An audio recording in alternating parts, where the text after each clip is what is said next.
when this was released before it hit PTS. Um, but this was the patch today, 8.4. So of course we got Gilgamesh. We went over him, but we'll go over this a little bit more. So Epic of Gilgamesh is his passive. Um, Pretty much at level 5 and level 10, you gain a quest. You do the quest, you get a tier 1 item. If you don't have any item slots, you get 500 gold. The first quest is a random spot on the map. Second quest is for kills and assists. The Sunforged Scimitar is the one. So it does the small AoE ring and slows. Ignites his basic attacks. The longer you stay basic attacking, the longer you can keep this up. Scales off max HP. Yeah, and cooldown scales down as you put levels into it. The drop kick, that is his 2. Pretty much you just line him up. It's like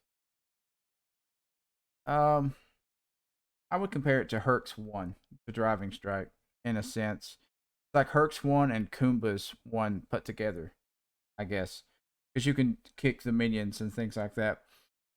It does initial damage. It does damage if you knock them into enemy minions or in their players, their teammates, and it does a huge chunk of damage if you hit them into a wall. The burst damage, kind of like on tail, I guess. Sense they're stunned slightly. His 3 is Hero's Advance. That's his jump. It's just a leap when you land. It does do damage, but when you land, it gives movement speed and life steal to you and allies inside the circle that it creates when you land.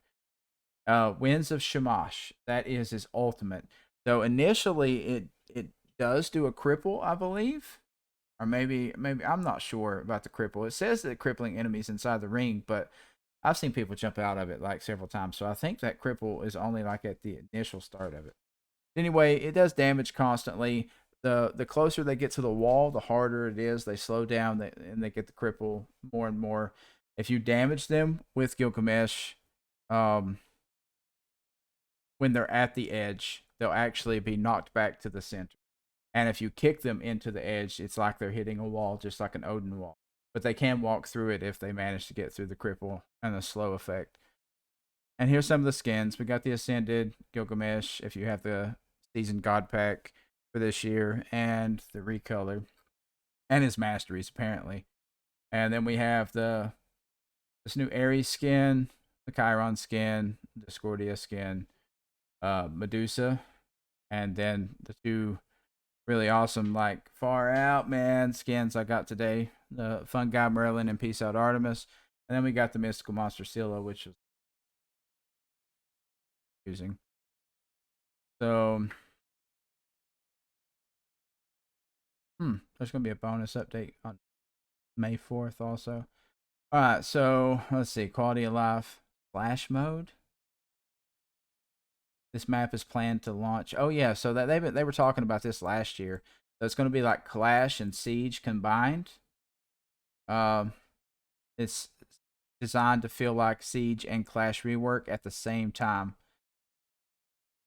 Um, so see what that's about. That's going to be coming in the fourth quarter of this year. Free rewards. Oh, that's like the little advertisements that you can click on cash in your in the main menu to watch ads and get rewards. The chess screen UI was updated. I noticed that today, and I don't know if I like it or not, but to the old Baba Yaga. These changes were to her ultimate. Her ultimate still felt wonky. Some of the effects, the way, like sometimes you're trying to aim and it just won't throw one of the attacks out. They supposedly addressed those. Tested it.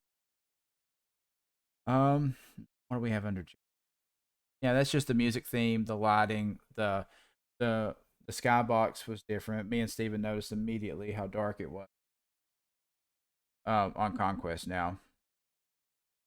So some bug fixes. We'll go through the God bug fixes. So Janice fixed an issue with the crash test skin. Okay, so if you guys want, I'll leave them on the screen here. You guys can pause. It's just some random bug fix. Um, I mean, awesome quality of life, but not a big deal. All right, so 8.4 balance. Let's see, So we got the vine walls. Those vine walls are here on both sides of this, on both sides of Fury, and then right over here on both sides of this camp. If you break the walls, it takes 2 basic attacks. The walls will not respawn unless you drop the camp, and then when the camp respawns, then the vines will respawn. They stop spawning after 15 minutes match. Yeah, all vine walls despawn at 15 minutes. That's what they look like. Animation So, skybox. sorry to interrupt. This guy tells me that I'm a silver knob, but he's a bronze turd, and my profile is hidden, so he has no, like, he can't see nothing on my profile right now. Right. So, but he won't 1v1 anybody wants to talk all this shit, and he That's the reason I literally. just left, bro. I offered the 1v1. Nobody wanted it, so Oh like, no, he's messaging me. I've already left. He keeps going on that he's better and he's a is it that diamond. Wukong? Yeah, He's that guy's trash, bro. I'd eat him alive, and you know it. You've seen me do it too many times. I've streamed in Discord too many times. These kids that wanna run their mouth, and I 1v1 them, and then they just disappear. They never say another word. I've seen you 2v1 before. So whatever. All right, Bob. I'm gonna get off for a little bit. I'll be back on probably around 12 if you're still on. All right, if I'm not, just message me. I'm done with the stream after I review the patch notes. I figured if I just went ahead and done this on stream, which I lost most of my viewers, but even so, I can pull this section of the stream, just Mm-hmm. just take this excerpt out and upload a patch notes video on YouTube. So, Thanks, Bub. All right, Bub. I'll hit you up in a little bit. all right, brother. All right, so the foliage, the tier 2 towers are going to be tankier and deal more damage. The foliage, like if you have an aerial, if you ultimate or something like Apollo ult, when you're up that high, the trees are going to essentially disappear. That way you have more vision, and then when you come back down to ground level, they'll reappear. All right, so time for the items. Upgraded Bumba's Hammer. This item no longer procs on immune jungle camps. And what was going on there, it's like mainly, I guess, ADCs, maybe Tsukiyomi range, something like that. But range damage, people being able to sit outside the area of the camp and heal off the camp without aggroing the camp and taking damage. So that got fixed. Same for Death's Toll and Death's Embrace. And now this got quite a bit of a buff. I seen our boy Duke Sloth talking about this item. Knowing him, he'll probably have a video on it soon. But now it's giving crit strike chance, and I think it's only like 1,600 gold for you to be able to. Like I don't play a lot of ADC. I've not used this item a lot, but yeah. So now it's gonna. I guess it's high res trying to bring back crit into the meta. Leader's Cowl, new passive on top of the current passive it has. 15% attack speed on top of the 5% that it was already giving. Sentinel's Embrace, essentially what these changes do is take away some of the protections that you as the guardian, as the support, were giving to the teammates, but you still have the max protections. It's giving you a little bit more and taking a bit away from your team, but it increases the range. So they're going to be able to, your teammates are going to be able to have the effects of this from farther away. Compassion, I have never used it, but I guess the aura range is up on it as well. Magical protection's up and HP 5 up, so huge sustain on this item. The Sundering Axe decreased bonus damage from 10% of the enemy's current health to 5 of the current enemies of current health, 2% of your total protections from items. Which is what I was talking about earlier in the solo Gilgamesh game. You have to have like 200 plus protections to get the axe from just for straight tank. Bluestone got a power buff, 15 on the starter and 50 on Bluestone Roach. Alternate timeline, the cooldown on that when you revive was reduced from 10. The internal cooldown was reduced from 10 to 6 minutes. And Staff of Mirrodin just had some quality of life to make it trigger the same as the other Arthurian item. Achilles got a little bit of love. Decreased the cooldown on his 1 by 1 second, and decreased the damage, the bonus damage that he takes from 10% to 5%. After he ults, or while he's ulting, after he ults until it's finished. This I was talking about earlier. Bacchus decreased the mana cost to 20 mana at all ranks on his 1. Decreased the cooldown from 10 to 8 seconds. And fixed the protection description. So, and then his 3, the Belch, increased base damage. Looks like 5 at all ranks. Yeah. So 5 damage, flat damage, all ranks. Yorm got a little bit of love also. So the empowered speed buff went from 1 second to 1.5 second per stack, and his submerge got a cooldown. So as you put levels in, it might change the way that you play him, like his level, his way that you're going to put points into abilities to how you play. It's going to scale down all the way to 12-second cooldown at max rank. Merlin, we talked about this earlier. He just is 2 in the fire form, Dragon Fire.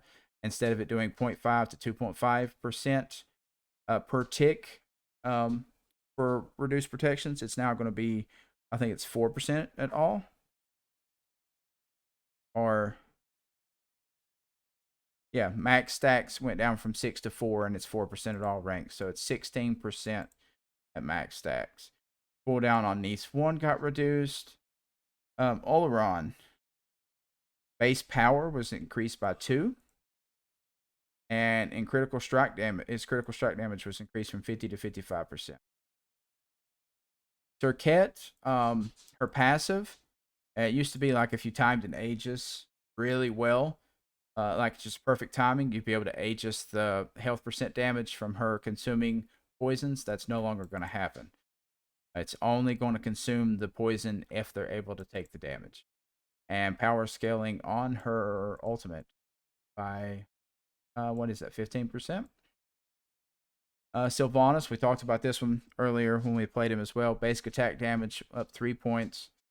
And the power scaling on his 1 up 15%. Tiamat got some nerfs. We decreased the damage mitigation that she gets. What is that? Her passive? I've not played her a lot, but I think that's her passive. And then her summoned serpents decreased the number of hits it takes for the minions to damage, and decreased power scaling from 8% to 5% of her magical power. And the tornado, summoned storm, initial hit damage scaling. Oh, that went up. So from 30 to 40%, and increased the tick damage scaling. So her split push potential nerfed slightly. Her ability to tank, so much damage nerfed slightly, but her damage on the tornado in her mage form and her range form is up. So a little bit of adjustment. I wouldn't call it a nerf because she's still going to be good. And fix an issue. Arthurian items were not triggering at intended times with Tiamat's ultimate. Power scaling up on Jean-Qui's 1 from 75 to 100% total per tick. So, and then this was the post PTS balance on Gilgamesh that I was talking about here. Just the changes they made after PTS. They decreased the damage, the burst damage you're going to get on drop kick when you kick them into the wall, and they decreased the total lifetime that you keep the 1 up them on the basic attacks from 12 seconds down to 7. But yeah, that's it, guys. That is the patch that we were playing today and testing. We got some good Gilgamesh gameplay in. We got some good rank games in. That last one kind of sucked. And yeah, it's been fun. It's been awesome. And sorry about not playing Horizon Zero Dawn. We'll continue that playthrough tomorrow. And until tomorrow, I will catch you guys the next one.